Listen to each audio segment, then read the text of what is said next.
En 2026, y a-t-il des destinations que, toi, personnellement, tes prochains voyages, mais aussi des conseils que tu sais que c'est in ou des places? Portugal. Okay. Le Portugal, c'est vraiment une tendance. Mais pourquoi il y a un engouement pour le Portugal? Parce que c'est pas cher.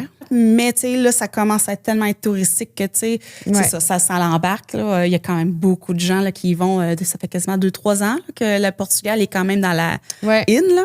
Mais souvent, moi, ce que je fais, c'est que je dis, tu vas aller au Portugal. J'ai fait un voyage sur mesure. Puis j'ai dit, on va te faire aller aux Açores avant. Puis c'est des petites îles volcaniques. Tu sais, c'est tout petit, là. Tu peux visiter ça en 3 jours. Là, c'est bien en masse.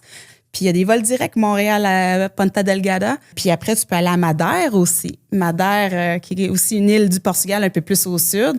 Fait plus chaud, mieux. Puis c'est bon pour la randonnée aussi, là. Mais tu sais, habituellement, les gens, ils vont faire le sud, Lisbonne, Porto, tu sais, ça va être... L'Algarve, c'est ça, Faro, Albufeira. Je dirais que Porto, vers le nord, c'est très beau aussi. Si on va dans la vallée de Douro, on fait une petite croisière, dégustation de Porto. Ça aussi, ça vaut la peine. Puis que c'est très beau, le nord aussi du Portugal. Ouais.